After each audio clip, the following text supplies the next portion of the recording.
application review, business review, investment, lifestyle, social politic.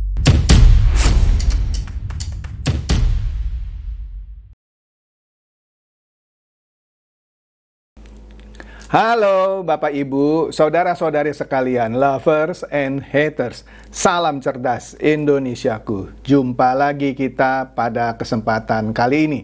Bagi Anda yang belum subscribe channel saya, silakan subscribe channel saya. Tekan loncengnya agar Anda dapat notifikasi setiap kali saya mengupload video-video saya.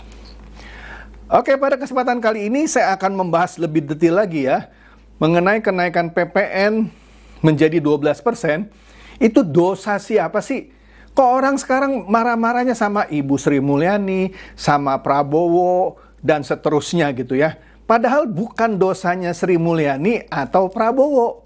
Nah, saya akan kupas ya yang lebih detail walaupun di video saya sebelumnya ya, soal yang PDIP mau diacak-acak sudah saya selipin sedikit. Tapi kali ini saya bahas intens supaya tidak ada lagi dusta di antara kita. Oke, seperti biasa singkat aja nih, ada yang ringan dan yang lucu dulu nih ya, yang mau lewat ya. Nah, jadi di sini kalau Anda lihat ya, ini biasa lah ya, si media kompor ya, bocor arus, Tempo ya.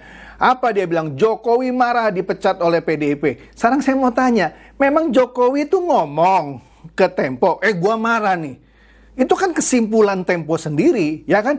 Jokowi juga nggak ngomong kan sama wartawan, saya marah dipecat. Nggak ada. Ini memang, aduh, capek deh. Anda tahu ya media kompor ya. Jadi PDI memecat Jokowi dan keluarganya sebagai anggota Partai Banteng.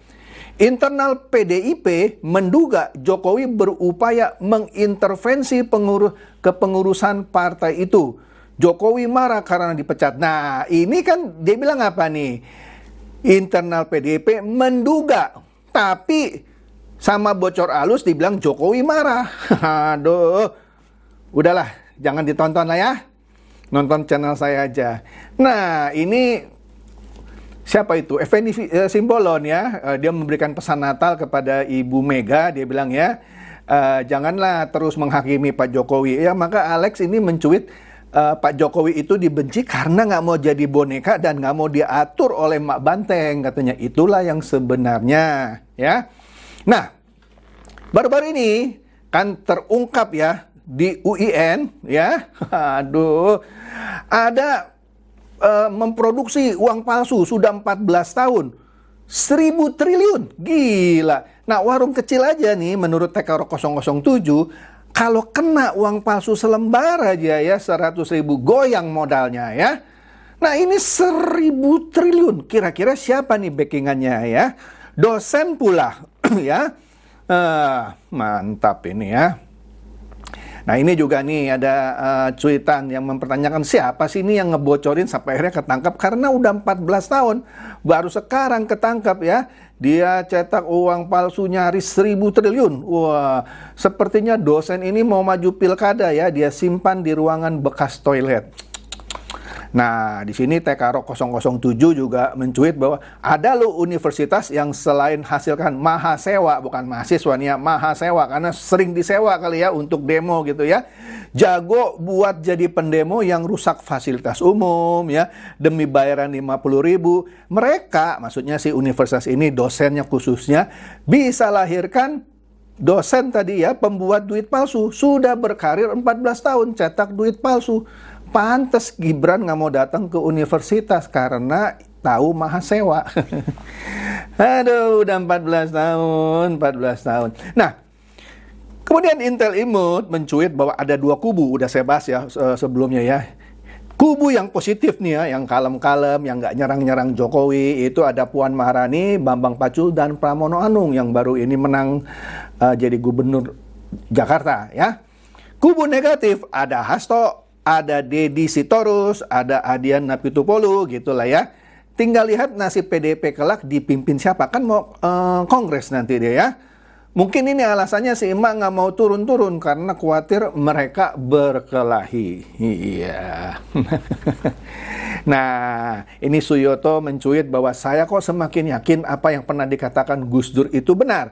bahwa Pak Prabowo itu orang yang ikhlas untuk negeri ini. Dan para backing juga harus segera sadar, karena di salah satu pidatonya Pak Prabowo ya, dengan emosi dia mengancam secara tegas dia akan membersihkan aparat TNI dan Polri jika jadi backing koruptor. Mampus deh. Gitu dong. Nah ini adalah sebuah fitnah ya, kalau dia tidak bisa buktikan kayaknya kena undang-undang ITE ini. Siapa nih? Syafruddin Azhar ya. Dia bilang PDIP sudah menahan diri tidak membuka kedok Mulyono, maksudnya Jokowi lah ya, tentang kasus suap Harun Masiku. Ternyata uang 1,5 miliar yang belum sempat diberikan untuk menyuap karena Harun Masiku ditetapkan OTT oleh KPK ya. Nah, ditetapkan OTT gimana? Orang Harun Masiku kagak ketangkep. Yang ketangkep si Wahyu yang diserahkan sama tangan kanannya atau kepercayaannya Harun Masiku. Aduh, ya oke lah, dia ini juga salah. Dan uang itu masuk ke rekening Kaisang katanya ya, atas perintah Mulyono. Sementara Harun Masiku disuruh menghilang. Nah ini kan cuitan yang memang mau mengaburkan kenyataan dan membuat orang jadi benci gitu sama Kaisang dan Mulyono. Ini jahat nih ya. Kalau dia tidak bisa membuktikan, harusnya ini karena undang-undang ITE. Saya lagi nunggu aja nih. Nah, di sini, nah mulai nih ya, kita masuk nih soal PPN nih ya. Dia bilang apa nih? Laki-laki tidak pernah serius. Saya nggak tahu ini nyindir siapa ya. Sekalinya serius menaikkan pajak PPN. Mungkin nyerang Pak Prabowo kali ya, yang dimaksud laki-laki tidak pernah serius. Dikatakan di sini penguasa tidak bercerita, tapi langsung naikin pajak semena-mena. Dungu, bukan penguasa yang langsung naikin pajak semena-mena. Lu nggak ngerti, tapi so bikin status. Nanti sebentar gue telanjangin lo ya. Nah, Monica juga mencuit, sok pintar juga nih ya.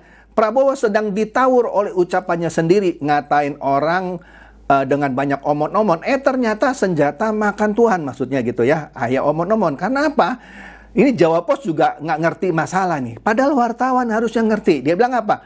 Prabowo pernah umbar janji tak akan naikkan pajak. Justru kini sebaliknya PPN jadi 12%. Ini wartawan dungu juga nih. Bener dungu. Dia harusnya tahu. Ulah siapa itu PPN jadi 12%, yang akan saya bongkar sebentar lagi ya. Yang walaupun di video saya sebelumnya sudah saya ulas sedikit, tapi saya lebih detail sekarang ya. Nah ini kakek halal nih ya, sok pinter juga ya. Hajar terus sampai pemerintah batalkan PPN 12%. Jadi seakan-akan ini dosa pemerintah yang sekarang ya. Nanti kita lihat ya. Nah ini Rahma Baftin ya, juga sok pinter ya. Yang kreatif dikit dong Bu Mulyani, kalau hanya bisa naikin pajak untuk mencari solusi bayar utang negara, seluruh rakyat Indonesia mampu menjadi Menteri Keuangan. Jadi seakan-akan ini salahnya Menteri Keuangan. Dungu juga dia, nggak tahu sejarahnya kenapa bisa naik 12%. Tapi mengkritik, tapi kritiknya nggak bener gitu ya. Malah ini membuli sebenarnya ya. Nggak Mulyono, nggak Mulyani sama aja katanya ya. Waduh bener ya. Oke. Nah ini dia nih, Oneng Rieke Diah Pitaloka, orang atau kader PDIP yang, nah ini mulai saya buka ya, yang sebenarnya PDIP lah salah satu biang yang menyebabkan PPN jadi naik 12%. Tapi sekarang jadi pahlawan kesiangan. Maka partai sosmed nyindir nih ya, makanya katanya PDIP itu memang paling bagus jadi oposisi ya. Hanya dengan menjadi oposisi mereka benar-benar berpihak kepada rakyat. Seakan-akan mereka kan lagi berpihak nih, pahlawan kesiangan, menentang PPN 12%. Padahal itu diusulkan oleh partainya. Di hak inisiatif DPR, dia mengusulkan RUU HPP ya. Harmonisasi penerimaan pajak ya, kalau saya tidak salah singkatannya ya. Jadi seakan-akan dia sekarang berpihak sama rakyat, padahal partainya lah yang menggolkan undang-undang itu. Ntar satu persatu ya. Jadi di sini dia katanya termasuk yang garang meminta membatalkan undang-undang yang mereka buat sendiri ya. Seperti kata saya tadi, ayo kita dukung PDIP jadi partai oposisi abadi. Nah, Mas Fel nih ya mencuit ya. Walah katanya, jadi kelakuan partai yang teriak-teriak soal pajak 12% minta dibatalkan itu justru yang mengesahkan RUU HPP jadi undang-undang HPP. Dia yang usulin inisiatif mereka, dan gara-gara itu jadilah undang-undang HPP yang membuat PPN dari 10% di tahun 2022 naik jadi 11%, sudah naik 11%, dan di tahun nanti 2025 jadi 20%. Nah, jadi dikatakan di sini kalau menang, maksudnya kalau Ganjar menang, partainya berkuasa, lanjut terus pajak tetap 12. Tapi karena dia kalah, langsung teriak-teriak jangan 12%, batalkan. Oh, ya sudah kalau gitu tahun 2029 bikin aja suaranya di bawah 10% sekalian. Nah, di situ ada dua file ya, nanti saya perbesar nih satu persatu. Kita lihat ini satu dulu. Nah, ini buktinya. DPR menyetujui rancangan undang-undang harmonisasi peraturan pajak. Jadi itu inisiatif DPR dan mereka setuju. Ketua panjanya sudah saya bahas di konten saya sebelumnya, itu dari PDIP. Catat, ketua panja RUU harmonisasi peraturan pajak itu dari PDIP, dari Dapil Jateng 4. Ya, satu daerah sama Ganjar lah ya. DPR yang setujuin ya. Waktu periode lalu ya.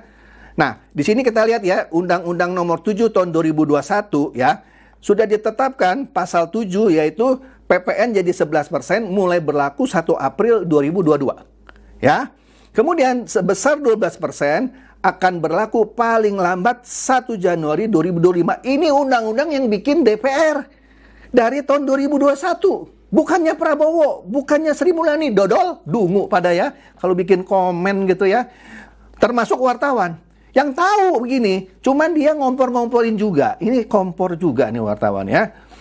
Nah itu Anda lihat sendiri deh ya, undang-undangnya ya. Jadi jelas ya, ini produk DPR. Bukan produknya Prabowo atau produknya Ibu Sri Mulyani. Nggak bisa Prabowo naikin pajak. Nggak bisa Sri Mulyani naik pajak. Harus melalui pembahasan di DPR. Apalagi ini inisiatif DPR. Dungu ya pada ya. Nah, aduh kesel saya nih ya. Nah, Rudy Valinka ya, dia bilang breaking news. Menurut jubir PDIP ini, nah, Deddy Sitorus ini adalah juru bicara PDIP pada waktu membahas RUU HPP itu ya. Dia bilang pemerintah itu kejam ya nanti kita lihat videonya ya. Jadi kalau pemerintah tidak naikin pajak atau pemerintah dituduh kejam ya, justru yang ngomong kejam itu keji gitu. Ntar kita lihat ini kata-katanya agak kurang pas ya. Jadi itulah sejarahnya naik dari PPN 10% ke 11 dan jadi 12. Jadi menurutnya Indonesia adalah masuk 8 besar negara dengan PPN terendah di dunia. Catat ya, dia sendiri yang bilang, nanti saya kasih lihat videonya ya. Jadi Indonesia 8 negara besar dengan PPN terendah di dunia. Yang lain 15% di atas. Jadi gimana dong nih Mbak Puan? Nah nanti kita dengerin videonya ya. Makanya jangan di skip video saya.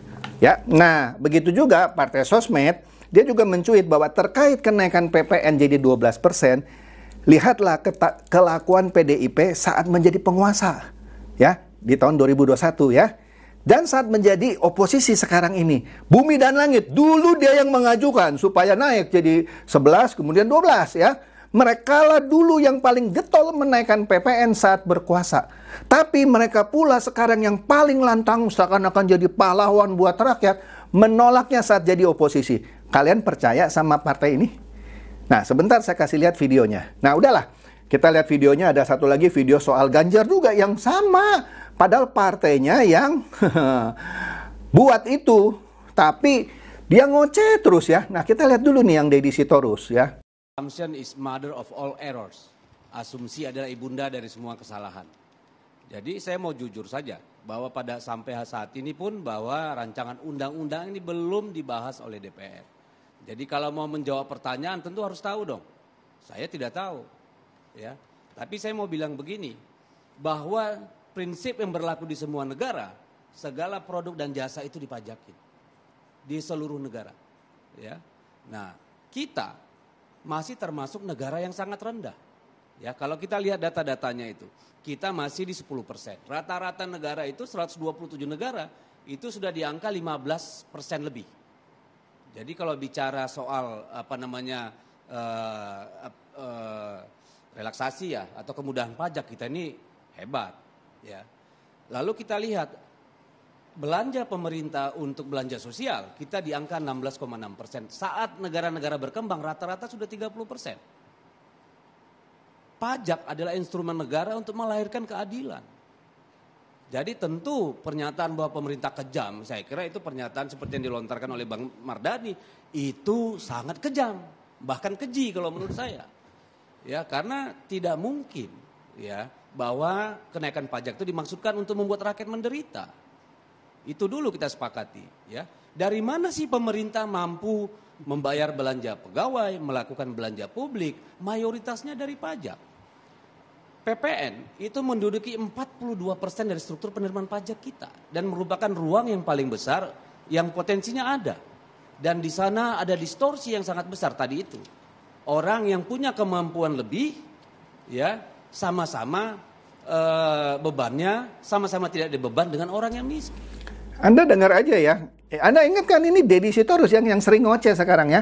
Dulu dia bilang apa?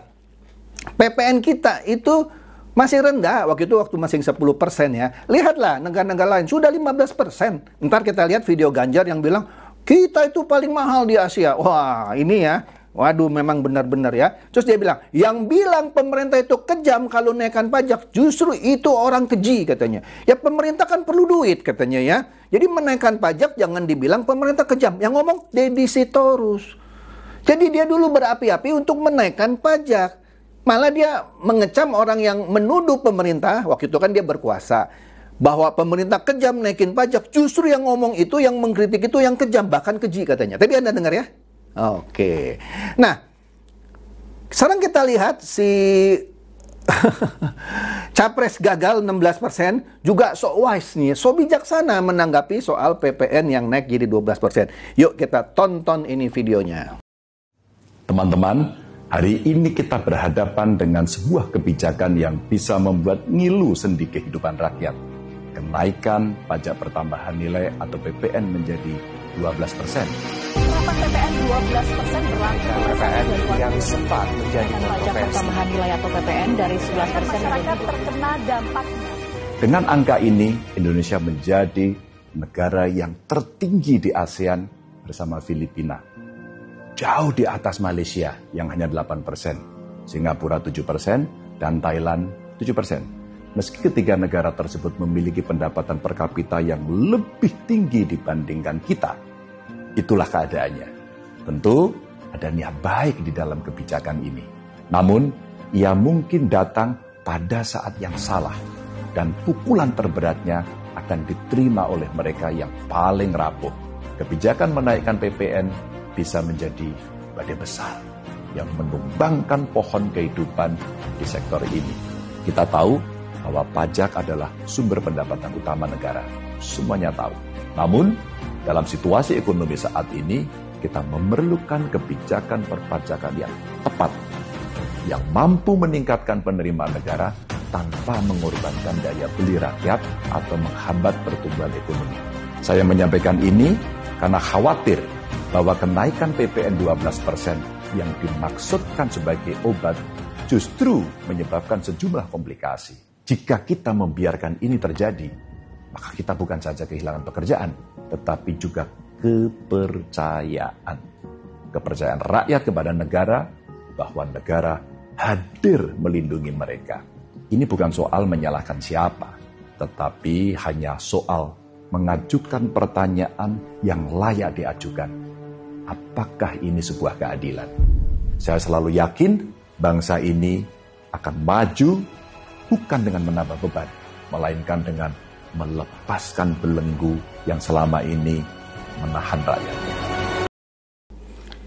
Inilah video paling menjijikan yang saya dengar selama ini.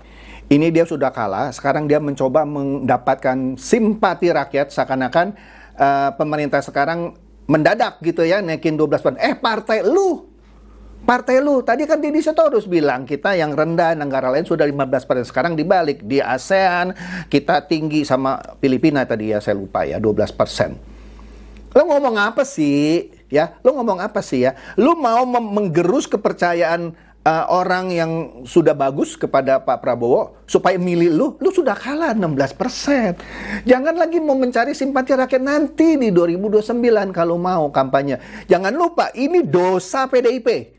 Bukan dosa Pak Prabowo, bukan dosa pemerintah sekarang, bukan dosa Ibu Sri Mulyani, dosa PDIP. Ya, ini makanya video paling menjijikkan yang saya dengar ya. Ya sudahlah, Anda nilai sendiri ya. Saya mengada-ngada atau gimana gitu ya. Oke deh.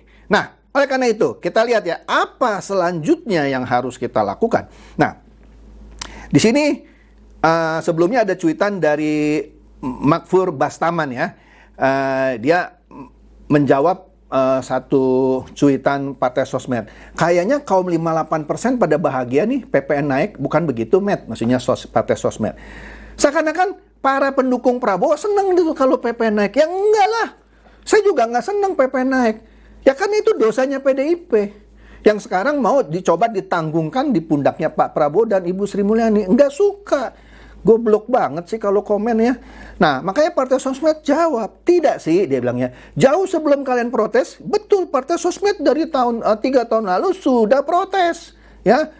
Nah, di sini kami cuma mau menunjukkan bahwa PDIP yang sekarang koar-koar anti kenaikan PPN itu adalah inisiator sekaligus ketua panja RUU-nya, ya. Jadi dosanya PDIP, jangan ditaruh di pundaknya Prabowo dan Ibu Sri Mulyani. Lucu banget jika sekarang mereka berdrama, jadi pahlawan kesiangan seolah-olah menolak apa yang mereka bikin sendiri. Menjijikkan, ya. Kemudian Partai Sosmed juga bilang, dari lama kami sudah menentang kenaikan PPN 12%. Tapi belakangan kami lihat seolah-olah hanya pendukung capres pecundang saja. Anak abah maupun anak ciu 16% itu yang suka mabok waktu kampanye ya. Yang berhak menolak kenaikan PPN karena sudah dipolitisasi. Ini salah pemerintah Prabowo. Jadi itu dipolitisasi, salah Prabowo ya. Ya sudah, kami buka saja siapa yang paling bertanggung jawab. Ya tadi sudah dibuka ya. Nah, pertanyaannya ada dari Abimanyu Kripto ya. Katanya sudah jadi undang-undang. Nah, itu bisa nggak sih dibatalin atau nggak jadi? Apa harus buat RUU dulu atau gimana? Nah, Partai Sosmed jawab ini benar nih. Bisa dibatalkan. Kami setuju PPN 12% itu dibatalkan. Jadi, bukan mendukung 12%, justru dukung kalau dibatalkan ya. Tapi bukan jadi pahlawan kesiangan. Kayak Oneng, kayak siapa? Deddy Sitorus yang dulu menggetolkan ini kenaikan, sekarang partainya dan juga dia juga lah, termasuk si Ganjar itu ya, seorang jadi pahlawan kesiangan ya. Tapi pembatalan itu harus melalui Perpu. Nah, mereka sekarang lagi mendesak Pak Prabowo mengeluarkan Perpu, peraturan pemerintah pengganti undang-undang. Bisa nggak? Bisa.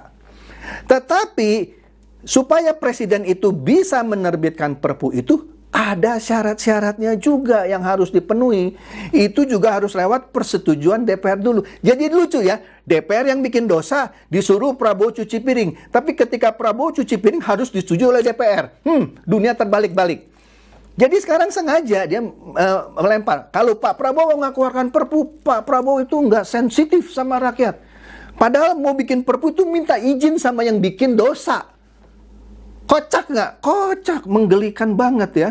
Nah, tapi Pak Prabowo juga bisa tidak bikin Perpu. Dia kembalikan kepada orang yang bikin dosa, lu cuci dosa lu, gitu maksudnya ya. Jadi partai-partai yang dulu mendukung kenaikan PPN jadi 12%, tapi sekarang gencar protes, itu PDIP gitu ya. Atas undang-undang bikinan mereka sendiri, bisa juga membatalkannya. Jadi nggak usah desak-desak Pak Prabowo. Lu sekarang bikin revisi Undang-Undang Nomor 7 Tahun 2021 tadi tentang harmonisasi peraturan perpajakan. Lu bahas tuh. Lu dulu yang bikin dosa. Lu bahas lagi di DPR. Yuk kita revisi gitu dong. Kita revisi, batalkan.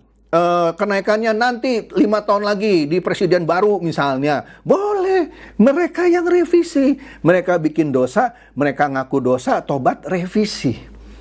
Jadi jangan lempar ke Prabowo untuk bikin Perpu. Menggelikan lu, ya. Lu godok lah di DPR. Lu revisi itu undang-undang. Bisa banget, ya.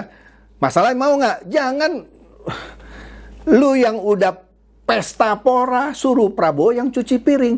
Pak Prabowo untuk cuci piring pun harus minta persetujuan lu. Itu menggelikan. Lu sendirilah yang cuci piring. Lu meeting-meeting lagi, ya. ajukan revisi Undang-Undang Nomor 7 tadi. Itu baru benar. Jangan, aduh, Prabowo, Sri Mulyani, goblok banget pada. Aduh. Ya, jadi gitu ya. Jadi udah jelas ya. Siapa dosanya atau siapa dosanya? Dosa siapa? Ya, jelas ya. Deddy Sitorus yang ngomong, ini masih ngerendah 10%. Negara lain sudah 15% lebih. Sekarang Ganjar bilang, kita paling tinggi di Asia Tenggara. Pret lah, ya. Jadi ya, jangan mau termakan hoax ya. Jangan mau diadu domba, ya. Semoga ini mencerdaskan dan mencerahkan Anda semua. Silakan share video saya ini kepada teman-teman, sahabat, atau kerabat supaya mereka tambah cerdas dan tercerahkan. Seperti biasa, terima kasih.